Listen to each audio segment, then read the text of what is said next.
നമസ്കാരം. ഇന്നത്തെ എപ്പിസോഡ് കഴിയുന്നതും മുഖ്യമന്ത്രിക്ക് ഏതെങ്കിലും മാർഗത്തിലൂടെ ഒന്ന് എത്തിച്ചു കൊടുക്കാൻ ശ്രമിക്കണം. ശൈലജമന്ത്രി ആരംഭിക്കുന്നു.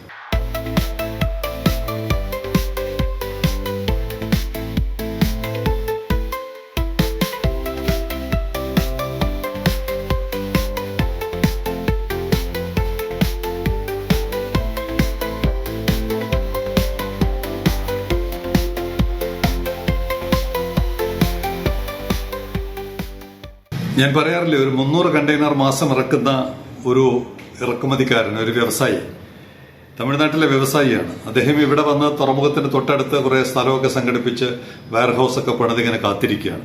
അദ്ദേഹം മിക്കവാറും എനിക്ക് മെസ്സേജ് അയക്കും, ഗേറ്റ് എപ്പോൾ തുറക്കും, ഗേറ്റ് എപ്പോൾ തുറക്കും എന്ന് പറഞ്ഞു.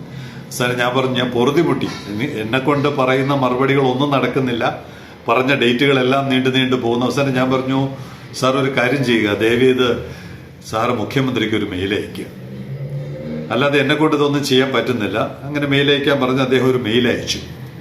ആ മെയിൽ ഇങ്ങനെയാണ്: we are one of the largest waste paper recycling paper mills in south Tamil Nadu. Paper മേഖലയിലാണ് അദ്ദേഹം വർക്ക് ചെയ്യുന്നത്. We are one of the largest waste paper recycling paper mills in south Tamil Nadu. Apart from recycling domestically collected waste paper, we are also importing waste paper from Europe. അങ്ങനെയാണ് ദിവസം വരുന്നത്. ദിവസം 10 container വെച്ച് വന്നുകൊണ്ടിരിക്കുന്നത്. അങ്ങനെയാണ് റോട്ടർഡാം എന്നൊക്കെ കയറ്റിവിടുന്ന കഥ അദ്ദേഹം എന്നോട് പറഞ്ഞിട്ടുണ്ട്. As waste paper containers coming from western countries R taking 60 to 90 days sailing. ഇപ്പോ 60-90 ദിവസത്തെ യാത്രയ്ക്കൊടുവിലാണ് അദ്ദേഹത്തിന്റെ കൺസൈൻമെന്റ് ഇവിടെ വരുന്നത്. ഇത് അദ്ദേഹം അയച്ച മെയിലാണ്, സെയിലിംഗ് കൊണ്ട് പറയുന്നൊന്നുമല്ല. Are taking 60 to 90 days sailing, transshipment and clearing time. We need to maintain huge inventory. ഈ 60-90 ദിവസം കഴിഞ്ഞ് ചരക്കെത്തുന്നത് ആ കാലതാമസം കണക്കാക്കി അതിനു മുമ്പ് അത്രയും ദിവസത്തേക്കുള്ള സ്റ്റോക്ക് എങ്കിലേ കമ്പനി എല്ലാ ദിവസവും വർക്ക് ചെയ്യാൻ പറ്റുള്ളൂ. അതാണ് അത് എഴുതിയിരുന്നത്. We need to maintain huge inventory. അപ്പൊ അത്രയും ക്യാപിറ്റൽ ബ്ലോക്ക് ആവുകയാണ്. ചെറിയ ചെറിയ സ്ഥാപനങ്ങൾക്ക് അതൊക്കെ വലിയ പ്രശ്നമാണ്. ഇങ്ങനെയാണ് നമ്മുടെ പോർട്ട് എങ്ങനെയാണ് ഒരു വ്യവസായിയെ സഹായിക്കുന്നു എന്നുള്ളതിന്റെ തെളിവാണ് അദ്ദേഹത്തിന്റെ ഈ വരികൾ. We need to maintain huge inventory. We learn that വിഴിഞ്ഞം port can handle larger ships and hence sailing time from western countries are reduced and we shall get the imports within 30 to 40 days time. ഞാൻ simple ഒന്നും അടിക്കാൻ പറയുന്നില്ല. ഇപ്പോ 60-90 ദിവസം കൊണ്ട് കിട്ടിക്കൊണ്ടിരിക്കുന്നത് അവര് തന്നെ മനസ്സിലാക്കിയിരിക്കുന്ന 30-40 ദിവസം കൊണ്ട് ഇത് ക്ലിയർ ചെയ്ത് കിട്ടുന്ന സമയം ഉൾപ്പെടെയാണ് 30-40 പറയുന്നത്. എത്തുന്ന സമയമാണെങ്കിൽ പരമാവധി 25, അമേരിക്ക എന്നൊക്കെ ആണെങ്കിൽ 28-30 ദിവസം. അപ്പൊ ഇതെല്ലാം അവർ മനസ്സിലാക്കിയിട്ടാണ് അവർ പറയുന്നത്. വിഴിഞ്ഞം വഴിയാണെങ്കിൽ പരമാവധി 30 to 40 days time. If the good clearance is started from Vizhinjam port, it will be big advantage to all the industries and trade in the southern part of India. Southern part of Kerala അല്ല, southern part of India എന്ന് പറഞ്ഞാൽ ഏതൊക്കെ state വരുന്നു? കർണാടക വരാം, തെലങ്കാന വരാം, ആന്ധ്രാപ്രദേശ് വരാം, തമിഴ്നാട് വരാം, ഗോവ വരാം, പോണ്ടിച്ചേരി വരാം എന്ന് ആ വ്യവസായി വരാണ്. വിഴിഞ്ഞത്ത് സാധിച്ചാൽ സദേൺ സ്റ്റേറ്റ്സിനെല്ലാം ബെനിഫിറ്റ് ഉണ്ട്. Southern part of India as the sailing time between വിഴിഞ്ഞം to western countries is reduced by half. ഇന്നുള്ളതിനേക്കാൾ നേരെ പകുതിയായിട്ട് കുറച്ചിരിക്കുന്നു. ഇതൊക്കെയാണ് പശ്ചാത്തലം. അതുകൊണ്ട് എന്ത് ചെയ്യണം? അത് അവസാനിപ്പിക്കുന്ന എങ്ങനെയാണ് mail. Hence we humbly request the honourable chief minister to kindly look into the same and do the needful to open the cargo clearance at the earliest.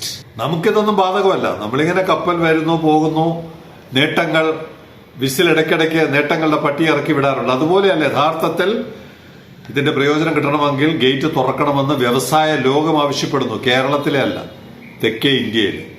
കുറെ കഴിയുമ്പോൾ ഇത് മഹാരാഷ്ട്രയിലെയും ഗുജറാത്തിലെയും മധ്യപ്രദേശിലെയും ഹരിയാനയിലെയും പഞ്ചാബിലെയും വ്യവസായികൾ ആവശ്യപ്പെടും. കാര്യം അവരിതുവരെയൊന്നും ഇതിന്റെ അഡ്വാൻറ്റേജ് നമ്മളെ പോലെയൊന്നും മനസ്സിലാക്കിയിട്ടില്ല. അങ്ങനെ രാജ്യം മുഴുവൻ ആവശ്യപ്പെടുന്ന ഒരു സിനാരിയോയുടെ തുടക്കമാണ് തമിഴ്നാട്ടിൽ നിന്നുള്ള ഈ വ്യവസായിയുടെ മുഖ്യമന്ത്രിക്കുള്ള ഇമെയിൽ. അതുകൊണ്ട് മുഖ്യമന്ത്രി ഇപ്പൊ 15 പറയുന്ന ഡേറ്റിന് ഇനി അതിന്റെ യാതൊരു അനക്കവും കേൾക്കുന്നില്ല. 19-ാം തീയതി ബജറ്റ് വരുന്നതിന്റെ തിരക്കിലാണ് അദ്ദേഹം എന്നാണ് മനസ്സിലാക്കുന്നത്. അപ്പൊ ഇനി എന്നാണ് എന്ന് മുഖ്യമന്ത്രിയുടെ ഓഫീസ് തന്നെ വ്യക്തമാക്കണം. കാരണം അദ്ദേഹം തന്നെയാണ് തുറമുഖത്തിന്റെയും ചാർജ് എടുത്തിരിക്കുന്നത്.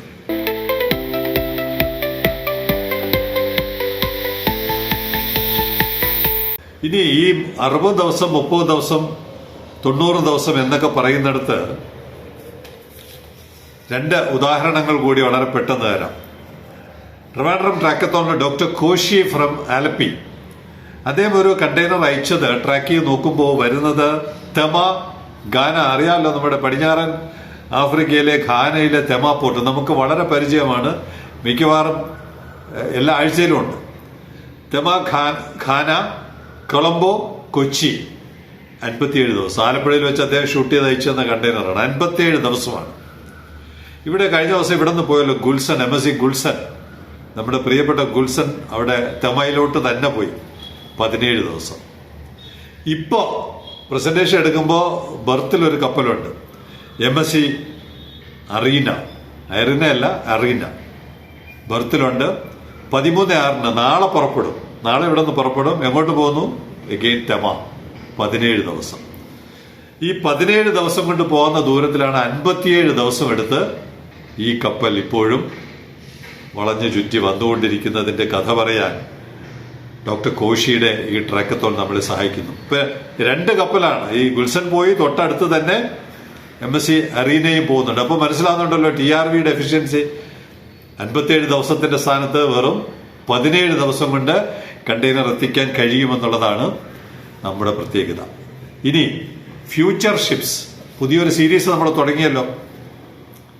വ്യവസായികൾക്ക് പെട്ടെന്ന് ചൂടപ്പം പോലെ ഇപ്പൊ വേണമെങ്കിലും പാക്ക് ചെയ്ത് കൊണ്ടുവരാം. ഒരു കപ്പല് മിന, MSC മിന വരുന്നുണ്ട്. ക്രിബി, നമ്മുടെ ക്യാമറോണിൽ നിന്ന് ക്രിബിന്ന് വരുന്നു. TRVയിൽ വന്നിട്ട് പുറപ്പെടുന്നത് 15/6/25 ഇവിടെ നിന്ന് പുറപ്പെടും. അപ്പൊ സമയമുണ്ടല്ലോ. 12, 13, 14, 15 ഇനി 4 ദിവസമുണ്ട്. ആർക്കും വേണമെങ്കിൽ ഇപ്പൊ കൊണ്ടുവരാം. ഗേറ്റ് തുറന്നാലുള്ള സാഹചര്യമാണ് പറയുന്നത്, അല്ലാതെ ആരെയും കബളിപ്പിക്കാനില്ല. ഗേറ്റ് തുറന്നെങ്കിൽ ഇന്ന് വേണമെങ്കിൽ ഒരു കണ്ടെയ്നർ കയറ്റി പാക്ക് ചെയ്ത് വിട്ടാൽ എങ്ങോട്ട് പോകുന്നു? വുങ്താവ്, വിയറ്റ്നാമിലെ വുങ്താവ്. എത്ര ദിവസം? വെറും 6 ദിവസം. 15/6 ഇവിടെ നിന്ന് പുറപ്പെടുന്നുണ്ടല്ലോ. വീണ്ടും വരുന്നുണ്ട് MSC ഐറിൻ. മിക്കവാറും ഈ MSCയുടെ ചില കപ്പലുകളിലെ പേര് വളരെ സാമ്യം. ഇത് ഐറിന അല്ല, ഐറിൻ. MSC ഐറിൻ എവിടെ നിന്ന് വരുന്നു? അബിജാൻ, ഐവറി കോസ്റ്റിലെ അബിജാൻ എന്ന് പറയുന്ന ആഫ്രിക്കയിലെ പോർട്ടിൽ നിന്ന് വരുന്നു. ഇവിടെ വന്നിട്ട് പുറപ്പെടുന്നത് 17/6. 2 ദിവസത്തിന്റെ ഇടവിട്ട് ഇപ്പൊ കപ്പലുകൾ പോവാണ് വിയറ്റ്നാമിലോട്ട്. 17/6 ഇവിടെ നിന്ന് പുറപ്പെടുന്നു. 6 ദിവസത്തിനുള്ളിൽ വിയറ്റ്നാമിലെത്തുന്നു. ഇതാണ് ഇനി നമ്മൾ അവതരിപ്പിക്കുന്നത് വ്യവസായികളെ സഹായിക്കാൻ. വന്നു പോയ കഥ പറയുന്നതിനേക്കാൾ ഇനി ആർക്കെങ്കിലും പ്രയോജനപ്പെടുന്ന കഥ പറയാം. അങ്ങനെ 6 ദിവസത്തിന്, 2 ദിവസത്തിന് ഇടവിട്ട് വിയറ്റ്നാമിലോട്ട് 6 ദിവസത്തിനുള്ളിൽ എത്തുന്ന കപ്പൽ സർവീസ് ഉണ്ട് എന്ന് ലോകത്തോട് നമുക്ക് തന്നെ വിളിച്ചു പറയാം. വേറെ ആരും പറയത്തില്ല.